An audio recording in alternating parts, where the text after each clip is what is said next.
What's happening, everyone? In today's episode, we're going to be cooking a beautiful, refreshing salmon tartare. It's a variation on the classic beef tartare, which you probably would have enjoyed in French restaurants. This one's a little bit different. It's a lot lighter. The flavors aren't quite so powerful. It works beautifully on a lovely hot summer's day. And it's just a great alternative to a good old classic. So if you want to spoil yourself or if you've got a guest to impress, a salmon tartare will do the trick. Now let's get cracking. So just a quick overview of the ingredients here. We've got some beautiful fresh Scottish salmon. If you want, you can use wild Pacific salmon, which has a much more deeper orange kind of colour to it.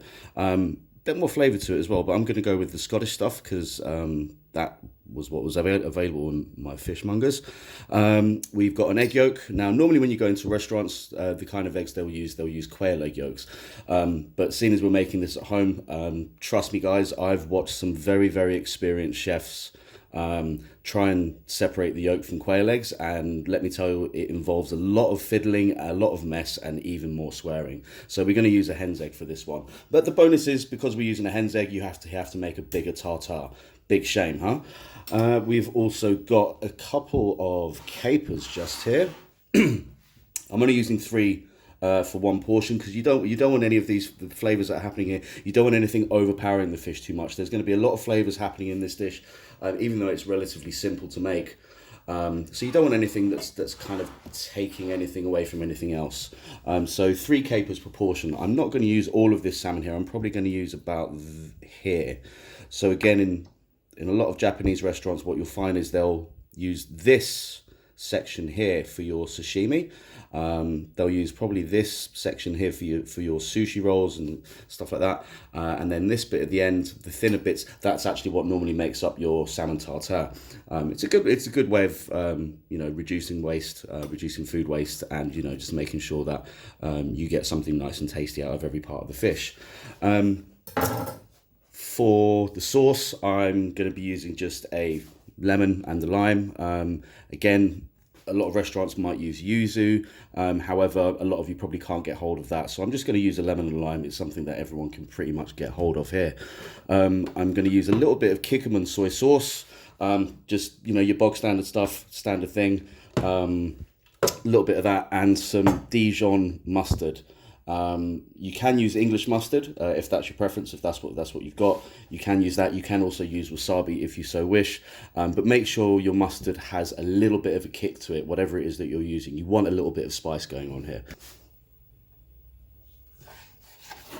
Just going to cut the fish up very quickly here.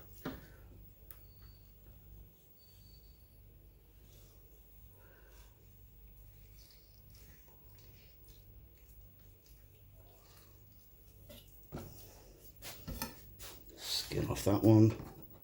Keep hold of the skin. You can actually use salmon skin. You can crisp that up really nicely. You can actually stick it on top of salads. It makes a great little garnish.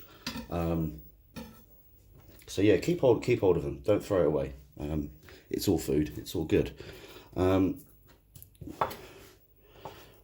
just going to chop this up, slice this really thinly. There's still a couple of bones left in this particular piece that I've got here.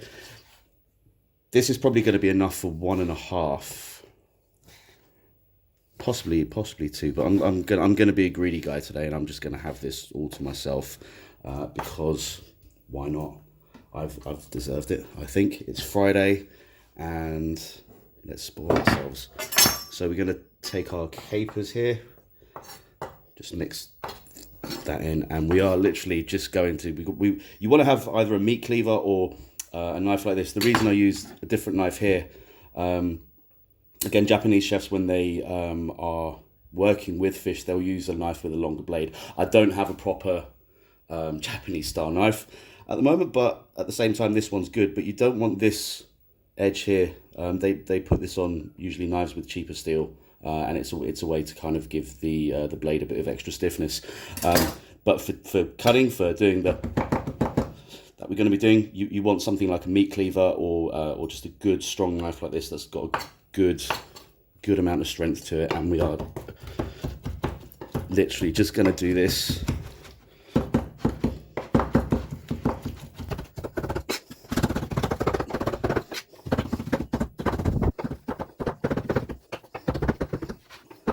I'm not going to bore you to death with doing this. So you basically want to do this for a good couple of minutes until you've got a reasonable fine texture to the meat.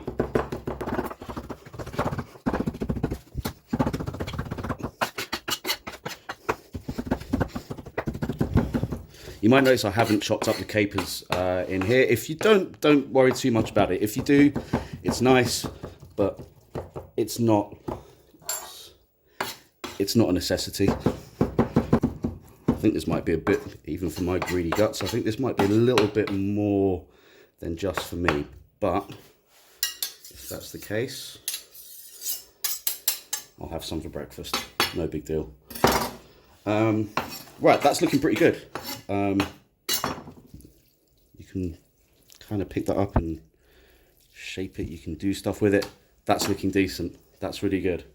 I'm going to wash my hands. Right, time for the sauce. So I'm going to move the salmon out the way for just a second. Now, per person, you want 1 lemon to half a lime, or 2 lemons to 1 lime. That's the kind of ratio you want for the main part of the juice. Oops. Squeeze it on. Now you can get bottled lemon juice, but to be honest, nothing tastes as good as a good bit of fresh fruit. Get in there.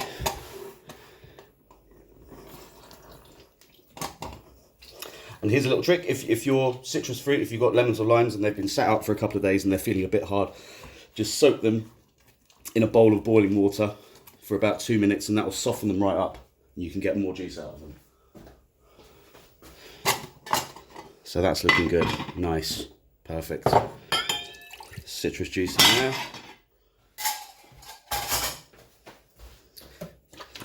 And you'll want about 2 teaspoons of soy sauce.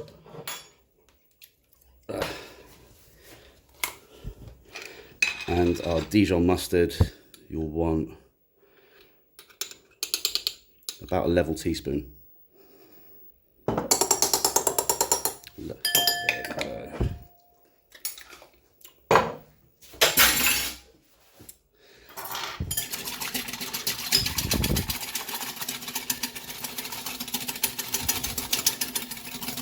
And if you've got any of this dressing left over, save it. It's wonderful on salads. Just add a little bit of sesame oil and it's a beautiful, beautiful flavour. But it's great on pretty much any leafy salads. You can even put it on, because it's got a little bit of punch to it, you can even put it on things like breaded chicken, breaded fish, that kind of thing. Really, really tasty. Give it a go. And so, we're almost ready. I've just got a little, some salad leaves just to put the actual salmon thing on. You can cut a square of bread. I've got a little pastry shaper here. You can cut a little square of bread. That's about the same size to rest it on if you want. Or if you want to be really, really fancy, you can do what they do in the restaurants and you can use one of the short-stemmed martini glasses, a little bit of crushed ice, and the salmon will rest lovely on that. But I don't have any of those, so it's just some nice simple salad leaves. And again, that dressing will get soaked up by the leaves, and that will be fantastic. Now, let's add the salmon. Oh, do you know what? I'm feeling greedy. I think I may have it all.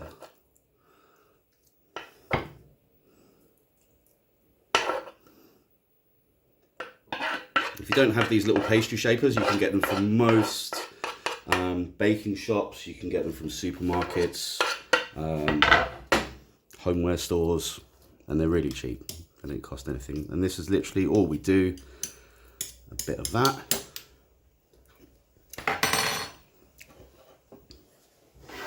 I've got my secret ingredient just here. It's the reason why I've got this little knife. Just for finishing. Some fresh chives. Put you back on.